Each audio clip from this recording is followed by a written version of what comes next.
Welcome back, legends. I hope you're all fantastic. It is a brand new year, and I want to talk about some stuff that I have found useful in my guitar noise-making adventures over the past year.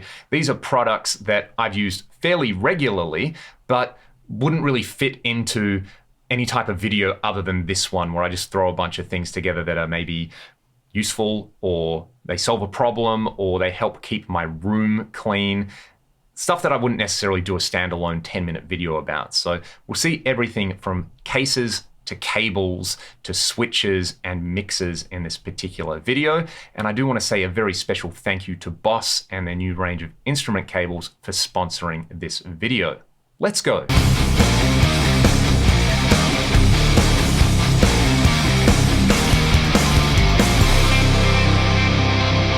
Useful thing number one is this Disaster Areas MIDI box, which takes a traditional 5-pin DIN MIDI input and lets you send it out to 4 TRS MIDI style jacks. There are so many compact pedals out at the moment from a whole range of manufacturers. Eventide, Meris, Chase Bliss Audio, even Boss are doing it on a bunch of their products now that feature TRS style MIDI jacks.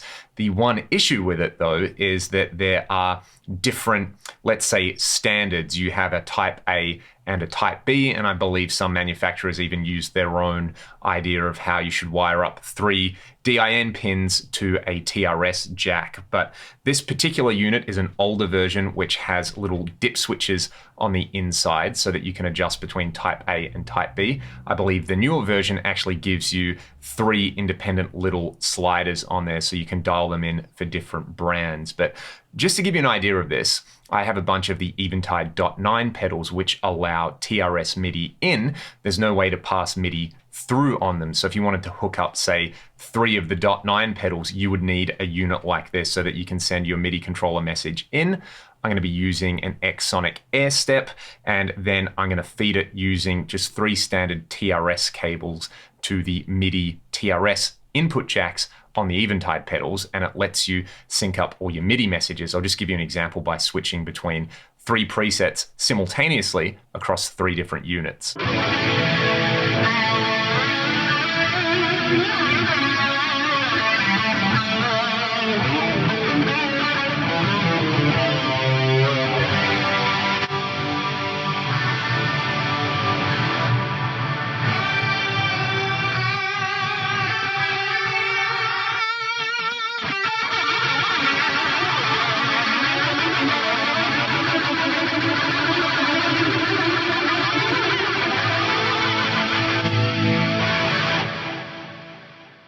Useful thing number 2 is this Layla P-split.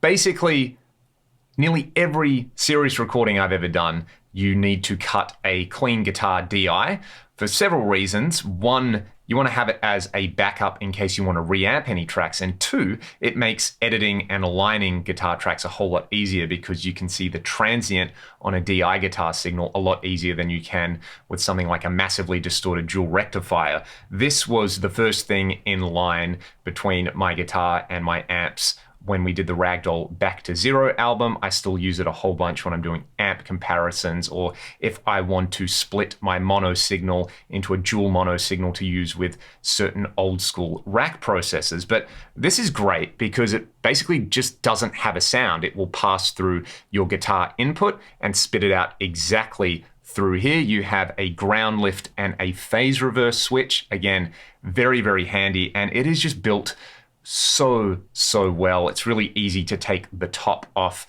and I think there's actually a little screw back here which lets you screw it onto a pedal board if you want to permanently mount it. But taking it apart, you can look at the internals. They are super well put together. I have owned a bunch of Layla products, including their 1-at-3 switcher and their 3-at-1 switcher, as well as the D loop. And when it comes to just rock solid construction and doing what it says on the tin, they have to be right up there in terms of quality. They're like massively over-engineered, but they work. And that's what you want when you are splitting your DI guitar signal. You want that guitar tone to remain intact at both sources. Useful thing number 3 really has very little to actually do with operating the guitar and more about like keeping things clean. It is this, who makes this? Opolar. I think I bought this off Amazon, and it is just a little compressed air blower, and sounds like a hairdryer as well. Maybe I could use it to like hair dry my nose hairs or my giant eyebrows or something like that. But instead of having to go and buy tins of compressed air and, you know, the associated costs with that and the associated like waste that comes with that, this one is just really handy. You can charge it up via USB. The battery lasts for ages. And because I have a bunch of old gear and a bunch of sensitive electronic gear, you know, you can't just get in there with a cloth and wipe some of that stuff, and you don't want to use a traditional vacuum cleaner or anything like that. This lets you blow compressed air pretty much anywhere you want. I wonder if I blew it through one ear if it would come out the other. Sometimes I feel like that as well, but very handy. You can get these from Amazon. They're not cheap, but by the time you kind of add up the cost, like I said, of a bunch of compressed air canisters versus this, seems like a pretty good choice. Since I've been fortunate enough, basically for the last 2 years here in Western Australia, to continue gigging, and we've done a bunch of fly dates recently, feels like I should talk about cases. And one thing that I've held off for a long time is just getting one of these like molded cases, which is basically, I think, sold as a tool case. I got this one from Jaycar here in WA, but yeah, this is so handy. You've got a little release valve on the side so that you can make this totally airtight and watertight. It's got the like luggage style clip up thing, and it's got wheels on it. So when I'm going through the airport, I don't have to carry it. I was using just a padded, like over the shoulder bag to carry my FM3 in. And then it's got these locks on here. You can open it up. You have heaps of padding, and I've got my FM3 in here, and I've actually got Ryan's bass rig in here, his Sansamp bass driver and his tuner pedal and some cables and things like that. So yeah, you know, you spend all this money on expensive audio gear, and then why would you skimp on the cases? You know, I think there's about 150 Australian dollars, and it's gonna keep gear that's worth thousands of dollars totally safe. I've already seen it get thrown around by baggage handlers, and I really haven't been too worried about it because it's so tight and snug and padded. It comes with foam inserts, so if you've got your pedal board or something in there, you can cut the foam to size and keep it totally tight, which is just lovely. It's that extra little bit of peace of mind that goes on top. I've talked previously about having the dual guitar bass case that we use for travel that has just made things so much easier, and then this goes right on top of it. So basically our entire guitar and bass rig for Ragdoll, the tone generator stuff is in here, and then the guitar and the bass go in their own similar kind of molded flight case, and peace of mind, keeps stuff really, really nice and safe, you know, from dust and from moisture and all that kind of stuff. And it just works, and there's room to fit things like cables and picks and accessories and things like that. And a lot of the time, because a lot of people use these as tool cases, you don't get the weird, what's in that? What weird bomb-looking thing is that in your case? It's just, oh, that's a tool case, let it through. So also makes things a bit easier. And as you can see, I've got these cables in here made by Boss, which I've been recently. So it feels like a good opportunity to talk about today's sponsor, which are Boss and their new range of instrument cables. Boss were kind enough to send me out some of their instrument cables that I have been using here in the studio and on stage. Every single video that I've done for the last few months, I've been using their deluxe instrument cable, which has extremely fine braiding, oxygen-free copper, and their gold-plated jacks. In fact, the entire range has gold-plated jacks, including these very handy little pancake-style jacks for keeping your pedals nice and close together. These are so much more convenient and safe for your pedals than the cheap dual-ended jacks that you might see online. And like I said, as with the rest of the range, they are extremely well put together. They feature oxygen-free copper cabling and gold-plated jacks. I will put a link in the video description if you want to check out the entire range of Boss instrument cables. Again, thank you so much to Boss for sponsoring this video and for letting me talk about a whole range of things that I think you'll all find useful for your day-to-day guitar playing. Coming up next, you have seen this rack just standing ominously behind me, and I've really been going down the vintage rack rabbit hole over the last 12 to 18 months, in case you hadn't noticed, but something that I have come to the conclusion after just kind of being whatever about it, and reading stuff on forums where people were saying, you need a line mixer, you need a line mixer, get a line mixer. It will make your life easier. You'll preserve your analog drive-through on your preamps, and it will just make routing effects a whole lot cleaner, simpler, and easier.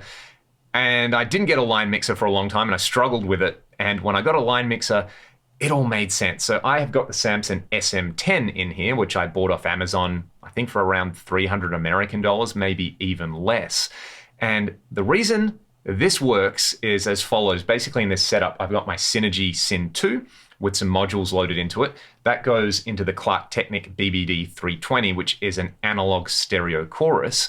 And that stereo chorus obviously takes my mono signal and makes it stereo. That comes to an input on the SM10 in stereo. And then the SM10 has two sets of stereo auxiliary sends, one pre-fader and one post-fader. So what I can do is send a stereo auxiliary send to my Eventide Eclipse and add delay and detune, and then send the outputs there to its own channel on the SM10. I can do a similar thing with the reverb on my Lexicon PCM81. Stereo auxiliary send into the reverb, and then the process signal comes back and I connect it to its own channel on the line mixer. It gives me the choice between XLR outputs or just kind of standard jack outputs, so I can use it with a bunch of different devices, and there's mutes for each channel on there, as well as individual volume and pan controls.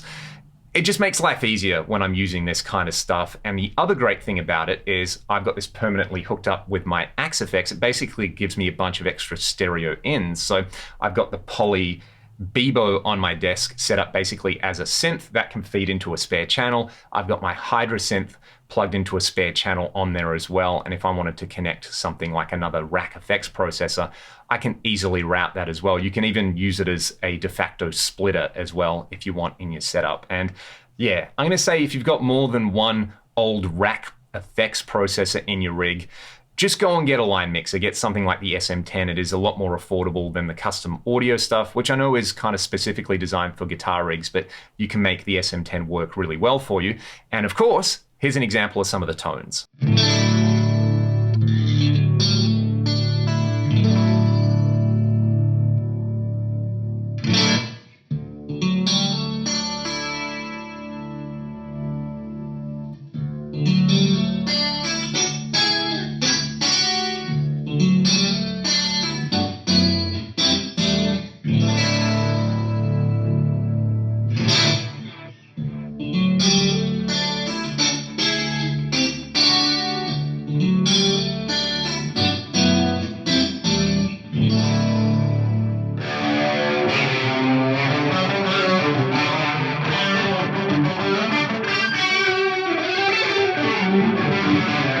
Up next is a plugin suite that I use all the time when I am recording, whether it's recording YouTube videos like this, or whether it's recording guitar amps or tracking vocals or just about anything. And it is the Isotope RX8 suite. I use voice denoise on all of my YouTube recordings so that you can't hear the aircon that is screaming in the background here. But one particular plugin in that suite that I've found very, very useful is their D-Click plugin. I run my Axe-Fx 3 via SPDIF into my interface, and sometimes, every now and then, without me doing anything, maybe because I power cycled my computer, it will default the clock source to the Apollo rather than the Axe-Fx, which means you get these really subtle clicks on a track. And sometimes I might not even notice it while I'm playing along, and then when I listen in isolation, when I'm mixing down a track, I'll hear the clicks on there. And D-Click is voodoo magic, the way it just does it. It totally leaves your guitar tone or your source material intact, but it gets rid of the clicks and detects the clicks. And just at stock settings, it works really well. So what I've done here is I have put my clock settings wrong on my Apollo, and I've recorded something, and you'll hear little clicks in there, especially if you're listening on studio monitors. And then I've just run the D-Click program at stock settings, and it has magically removed all the clicks. It's an absolute godsend, and they have a bunch of other really handy kind of noise removal plugins in their suite. I think it really is worth the money if you're basically doing any type of recording.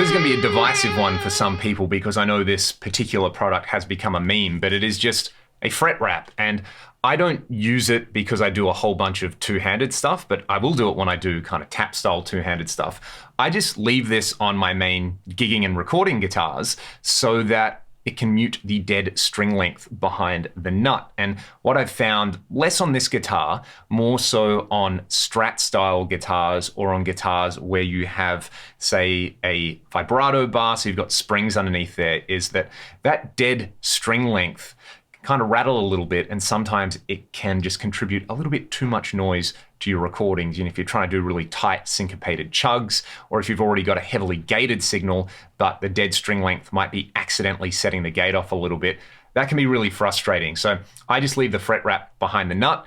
You could use a hair scrunchie, you could use a little bit of towel that you cut off or a bit of fabric, but I just find this is really, really useful because it's designed for the task, and it takes all the kind of fidgeting out when you have to change the strings. You know, a little bit of Velcro, pop it right off, just does the thing. And if you can hear the difference here, you might have to listen to this a few more times. You notice a very, very subtle amount of like extra noise when I don't have this on. But again, it is subtle. It's just something that I find particularly useful.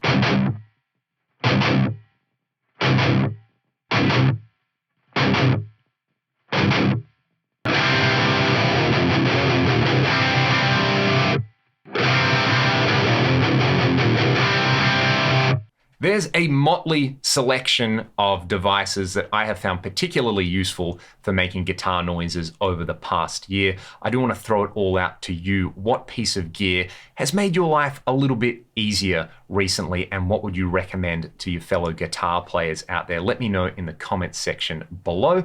Again, if you want to support the channel, there are a bunch of links to do that directly in the video description. I hope you all have a fantastic day, and as always, thank you so much for watching. See you next time.